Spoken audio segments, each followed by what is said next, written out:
Hey everyone, Bonnie Kleffman here, and welcome to the College Research Lab Workshop video preparation. Understand that everything that is presented here in this workshop today is also presented in the live workshop, as well as the resources are provided in the Masterclass written guide. So hopefully between all of those, or among all of those things, we can get all of this information on the best ways and most reliable ways to research colleges. So welcome. Again, my name is Bonnie Kleffman, and I am a director college consultant at Access College America. I'm also an essay coach, a content writer, and a mom of high school students as well. So welcome. All right, so my first question in this presentation is, what do you think your college major is going to be? The reason why I'm asking this question is this can play into college research. When researching a college, the best practice is to research within that college or university the major or specific field that you are interested in going into. Now, if you're not sure about that yet, not a big deal. You can come to the career workshop, and it's never too early to start looking around at colleges. But if you have a major or a group of majors that you're thinking about, make sure when you're researching those colleges and looking it up on their website, you go to that specific department, because even better information can be found there. So if you don't know yet, that's okay. Keep going. Research is always important, but just something to keep in mind. All right. So what are we going to be doing today? We are researching. We're going to talk about College Fit, where you might get started.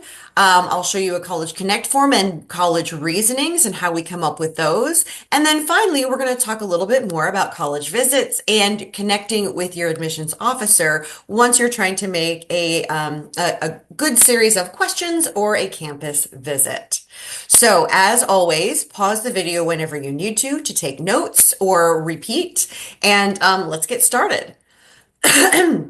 Excuse me. So, the first thing I want to implore to everybody here in my audience today is think about your purpose for going to college. Again, this sort of has to do with the career exploration workshop, but I'd love for everybody in here to take a moment, pause the video, and think about the why of going to college. What is your purpose for going to college? To study what?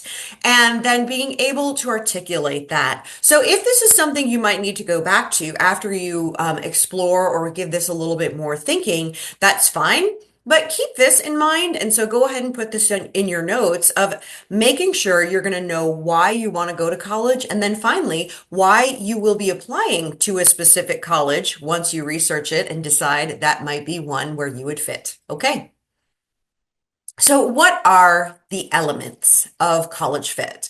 So I like to think of it as a three-pronged approach. There is the social fit of a school, right? And these things have to do not necessarily with if there's a lot of parties on campus or opportunities to meet people, because those will be present at any college campus.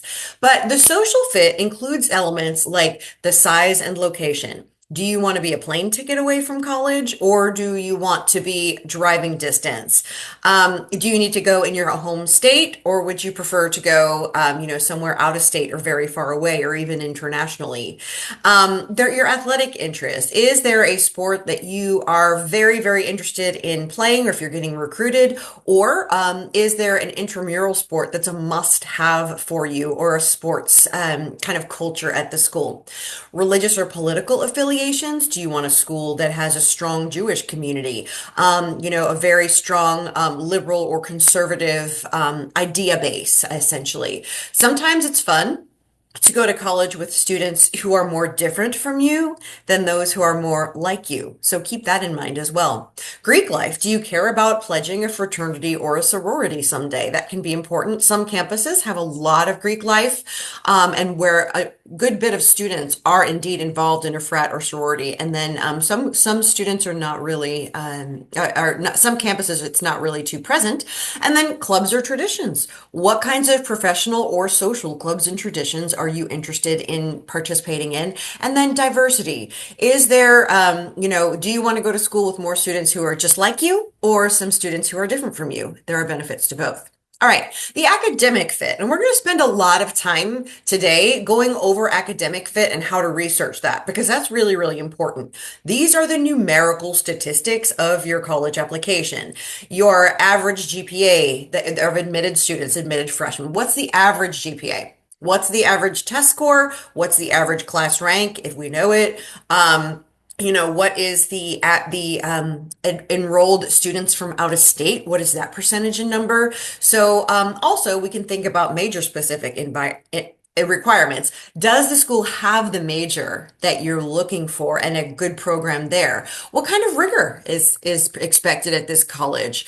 The academic programs and the quality of the major. So you're going to want to look at the professors, the research opportunities, the study abroad opportunities, the class trajectory that you're going to be taking. An excellent way to help yourself research what major you might be interested in is to look in some of the programs at a school. Look at the College of Business, look at the College of Engineering or the College of Liberal Arts.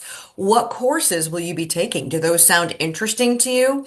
Are more of these taught by teaching assistants or graduate students, or do they focus on having full PhD professors teaching undergraduate classes? That's an important thing too. And finally, the financial fit. Look at the cost per year. This is not something that should be left until the very end. What is your family's estimated financial contribution, the mom and dad scholarship, if you will? And then how generous is the school with scholarships? And what kind of return on investment are we looking at for your degree? So what that means is if you are choosing a profession that has a generally high rate of pay for students who graduate, awesome. I know that some engineering professions, when they graduate, they can definitely earn a good living right off the bat. But then there are some other, other fields where you don't necessarily want to have hundreds of thousands of dollars worth of debt because the pay for those fields is a little bit lower and you don't want to have that fail to launch. So moms and dads, keep that in mind too. Okay, so the basics of fit: social, academic, and financial. So other things to consider, and I just kind of put these together for you. And this is, how do you feel about the distance from your house, right? How does that make you feel, moms and dads? And how does that make you feel, especially students, right? Will you be more comfortable being within driving distance? Do many students from your high school matriculate to this college? When you go on a visit, do you feel welcome? Does it feel like home? And are the other students and faculty, does it feel welcoming?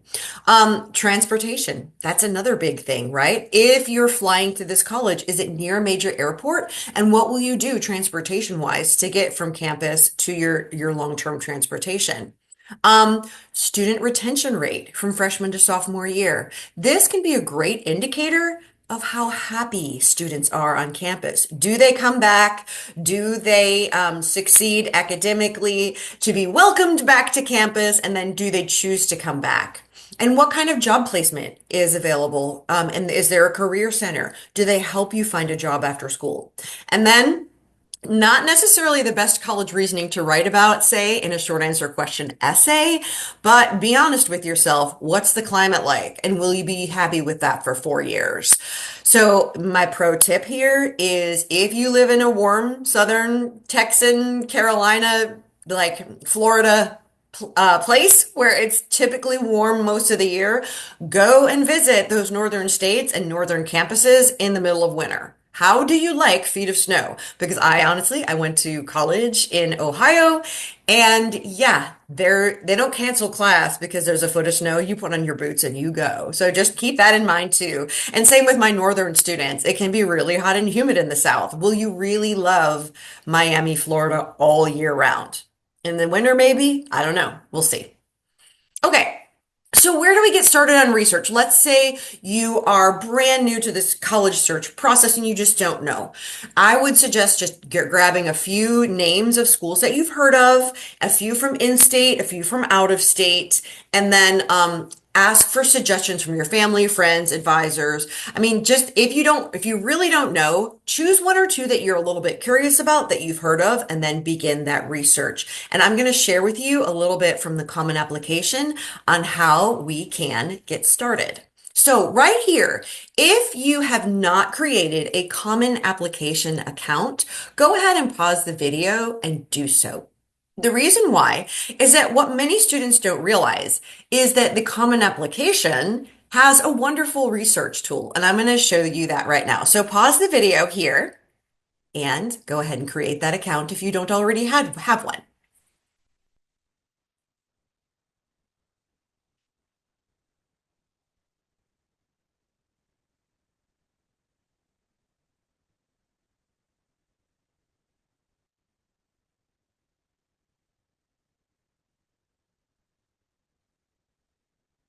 Okay, I have pulled up my own Common Application. I have an account. As much as I wish I were going to college all over again because I love it. Oh, here we go. I'll throw this over on this screen so y'all can see it. Logging in now. So this is my practice account, and what we can see here is all of our tabs on top. It's very easy to add colleges to your list right here using the college search tool. We have a lab for, or excuse me, a workshop for the Common Application, and this is all listed in there as well. But we can see I've added a few colleges to my list already. So let's check out Tulane University. Why not? So on the landing page for Tulane University, I can look here and see the general application deadlines, other information, the writing requirements, etc. But many students don't pay any attention to these links over here, and almost every college will have that. So as you can see, UT Austin has the same thing. Ohio State, same thing. So let's go back here to Tulane, and you can go to the college website, financial aid, even a virtual tour, which is a great idea to if you're thinking about touring in person, to do the virtual tour first. But check out the College Navigator function. This is a wonderful function that you can use to research different schools. And of course, you can check out almost any school here. But as you can see, you can get the lay of the land here and just, the general information about the school, how much it costs, and finally, some admissions data. This you'll find looks a little bit similar to one of the fields in the common data set that I'm about to show you in just a little bit. But as you can see if the school is test optional, test required. This is, of course, for the last application cycle, so you want to make sure you're looking at the most recent application cycle.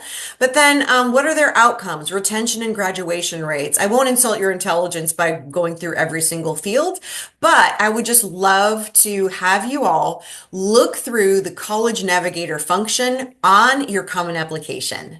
Okay?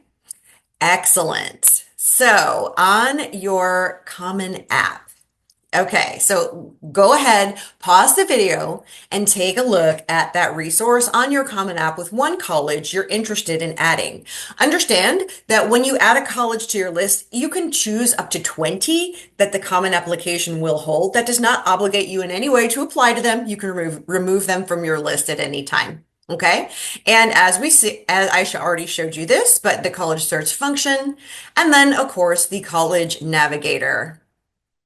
Okay. So college reasonings, this is a really, really important thing.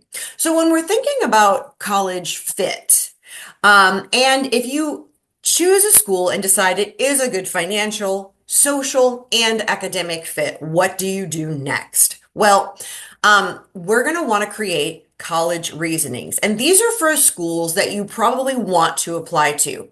So college reasonings are your academic deep dive research reasons for going to a school. These are not based on the vibe, even though that can be important. It's not something you're going to write about in one of those short answer questions eventually. It's not about the geographical location. The school already knows where it's located, but it could be a factor for you. It's just not something to write about in an essay potentially. The popularity of the school, yes, the school already knows it's popular. It knows all the information that's already on its website as well as its ranking. Not a good reason to go or not go to a school. Neither are whether your friends go there. So when you're thinking about college reasonings and giving a result to all of this beautiful research you're about to do, make sure you're listing academic reasons, professors, opportunities, strength of program, major, etc. Okay? And you can also keep track of your organization on the application tracker. You can create your own. There's nothing magic about this grid, but creating a spreadsheet is a really, really good idea to summarize this research.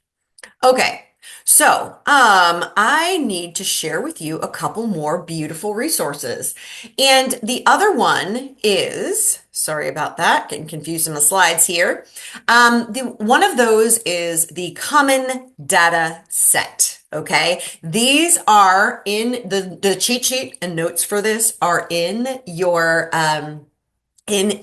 Masterclass guide. So the first thing I did here, and I'm going to drag these over to the screen. I chose University of Michigan as a possible school for us to check. So let's go here. What I did was I Googled University of Michigan Common Data Set. Pretty easy. Right here, Office of Budget and Planning. Sometimes it takes a couple clicks to get there, but then I'm going to go here to their Common Data Set. If there is a choice of years, what I always do is go ahead and choose the most recent year that is available on the website. This is a beautiful resource, and all these fields are listed in your guide as well. So take notes, but if you forget, they are listed. So this document is a long document. As you can see, this one is 26 pages long. We don't need to read the entire 26 pages. I'm going to share with you which things are relevant within this document. Okay, so we're going to do Control F. And what field do I want to look first? We're going to look at field C7. Okay, so field C7 is the basis for selection. This is how a college determines who gets in, and it's really important for you to know. So academic reasons, anything very important or important is something that you want to be sure to note. So your rigor of your secondary school record, did you take the hardest classes available to you? That's very important. Class rank, they don't consider, but your academic GPA is very important. They also place an important designation for recommendations, standardized test scores, and your essay. So we can look around here and check it out. Now, the one thing I want you to notice, and it's usually listed last here, level of applicants' interest. This is an important thing. Believe it or not, colleges are kind of stalkerish. It's weird, but they will make sure to know whether or not you have signed up for their newsletter, follow them on social media, actually click the links and open emails that you receive from them. They will take note of whether or not you've come to a campus visit or done a program tour. They'll take note of if you have reached out to an admissions officer with a genuine question. So yeah, they do kind of stalk you and track you a little bit, but if this is considered, what that means is the college is trying to protect their yield rate. They want to offer admission to students who care about that college and are more likely to accept that offer of admission. So if you want a favorable decision from a college that you apply to, this is probably going to be the easiest way to boost your chances just a tiny little bit by demonstrating interest. So if that is considered, keep it in mind. All right, moving on. We can look down here and we can say, do they make use of test scores? The answer here is yes. Sometimes they will tell you what your test scores are. In most cases, they do. In this case, the 75th percentile score for Michigan is a 1530. So wow, that's a very high score. The 50th percentile is a 1460. I will say that colleges, especially for impacted or STEM majors, are leaning toward wanting test scores from students, even if they are test optional. Do check the policy every year before you apply. But what if this is your first choice college? I'm going to say your most competitive score will be in this 1530 range or 35 for your ACT, for 34, excuse me, for your ACT. But we're going to aim for that 50th percentile. If you're able to score up here, that will be amazing. So take note of what the 75th percentile and the 50th percentile score are for this particular school. And then it breaks it down into all the minutia of the different evidence-based reading and writing, math, etc. Okay. So class rank, they do not submit class rank here, but they will tell you in many colleges that do consider class rank who is in the top 10th, what percentage of the class comes from the top 10th of their graduating high school class. Important. Grade point average ranges.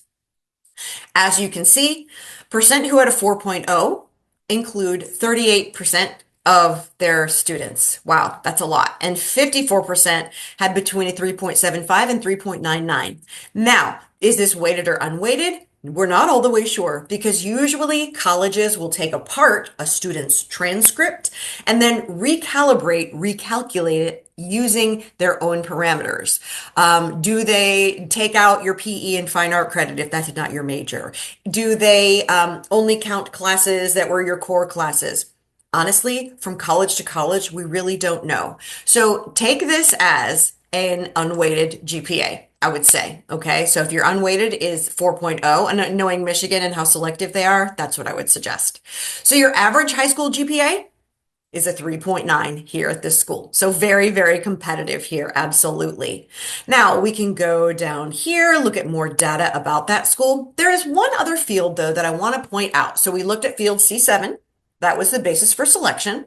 We looked at field C9. That is the test score and GPA data. We're going to go to field F. Okay.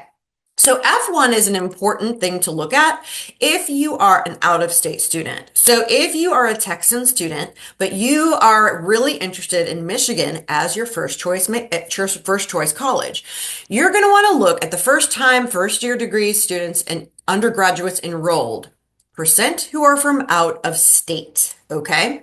So as you can see, first-year students enrollment from out of state is 45%. That's a pretty good number of students who come from out of state. So what does that tell me? It means they extend offers of admission to lots of out-of-state individuals. That's awesome. Many of our state flagships, however, give a lot of preference to students from in-state. So if you see a very low number here in this percentile, you'll know that they probably extend fewer offers of admission to students from out of state. So keep that in mind. The school might be a target school for you, but because of the out-of-state enrollment rate, it may well be a match or it may be a reach school for you, depending on the out-of-state admit rate. So do keep that in mind. Okay, so that is the common data set. Okay, next resource I want to share with you is collegedata.com.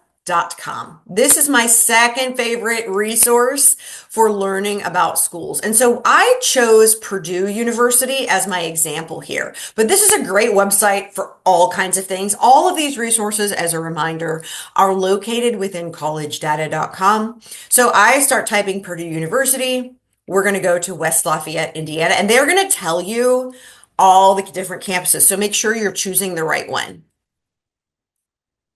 So as I choose Purdue, this website is a lot easier to navigate and easier to understand than Common Data Set requires a little bit of looking, but it gives you a little bit of information about the school here, the number of undergraduates and graduate students. The admit rate is about 50% of 72,800 applicants. So that's a whole bunch of people. There is early action, no early decision, and the regular decision deadline is January 15th. All right, here we can see more information, just like the common data set gave us. So if we looked on CDS, we probably would find the average GPA is 3.8. Sometimes this website might lag behind 6 months or a year in its data. You can see that the average range of SAT and ACT scores are here and the cost of attendance. All right, very good. So couple other resources that I love to share with families here in this website. So we can go to the admissions data and check it out. Sorry about that. But it will give you all kinds of beautiful information about this school. Interviews not required, etc. So keep looking at this if you need to. And then academic, you can see, sorry about that.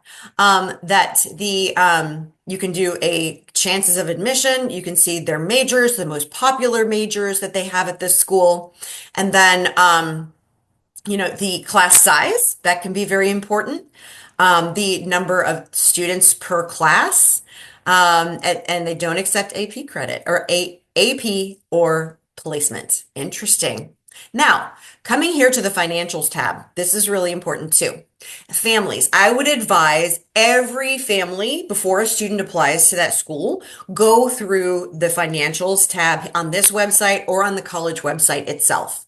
So what we can do is look at out of state tuition at $41,000. This is the cost of attendance, which is really important. Some college websites will only give you the tuition, but where are you going to live and what are you going to eat? So make sure you're looking at cost of attendance when you look at this resource. As well, this net price calculator, really, really important. I would say click on this. Put in some basic data. Students, you'll need your parents to help you with this, but then you can see about how much you'll be expected to pay for this university. Scrolling down a little bit, we can also gauge generosity. So let's check this out. 94% of freshmen applied for financial aid, and then 54.6 of them were found to have financial need. 100% of those applicants who were determined to have need received that, and 79% of their need was met. Awesome. That's a good award. However, if your family is not determined to have financial need for a school, we're going to look down here to the merit-based gifts. Merit-based gifts are scholarship gifts. And these were received by only 17.3% of aid recipients. Now, as you can see, right here. Okay, 34.2% of freshmen had no financial need and received merit aid in the average amount of $5,000. So keep that in mind when gauging the generosity of a school.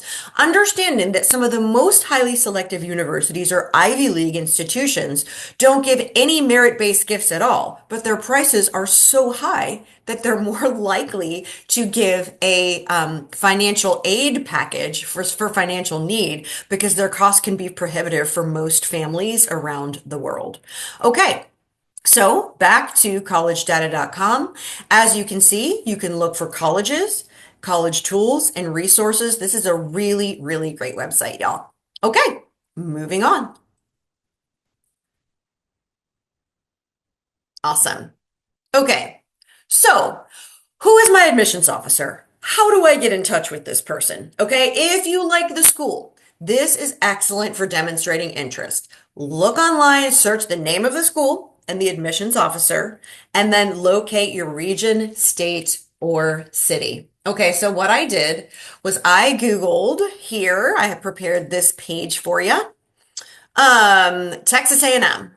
So Texas A&M admissions officers, and I'm going to go here, connect with an advisor.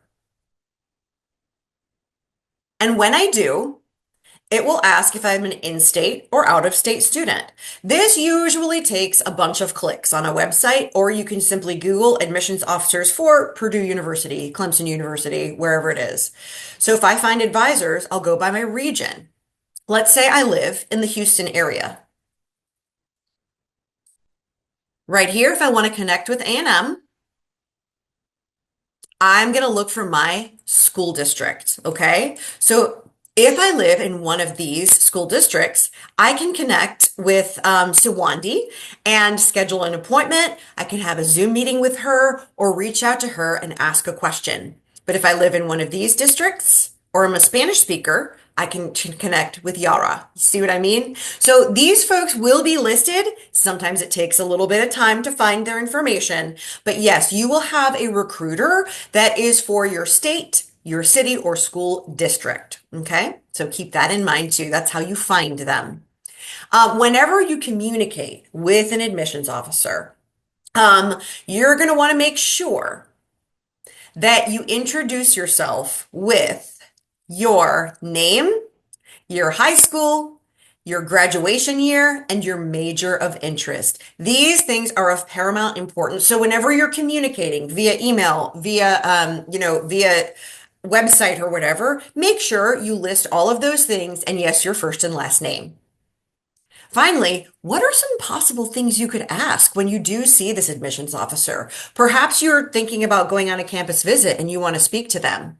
So you can pause the video here. These questions are also listed in your masterclass guide, but these are some really great open-ended questions that can, get that admissions officer talking. As well, pro tip, when you're going on a college visit, usually at least some portion of that college visit is presented by a student ambassador. You can ask these questions of your student ambassador on the tour, and it's always helpful to be in front so you have opportunities while you're walking from place to place to actually engage in conversation. Okay, make sure though, you don't ask anything about your particular application or your chances of admission. That puts the admissions officer really on the spot and they're not going to know the answer to that anyway. It's just a little inappropriate. Then, what should you be prepared to answer? All right. I mean, you're asking, you got to be able to answer too. So look at these questions. Again, they're listed in your guide. You can copy them down, but be prepared to answer a few questions about yourself too. And you can prepare these in advance if you wish. Always follow up with a handwritten thank you note. If you can get the admissions officer's business card and their mailing address, that's amazing. But if your communication was presented via email, then it's okay to send an email follow-up as well. Okay, just make sure you thank them for their time, for their information, and for letting them introduce you to their esteemed university. Okay?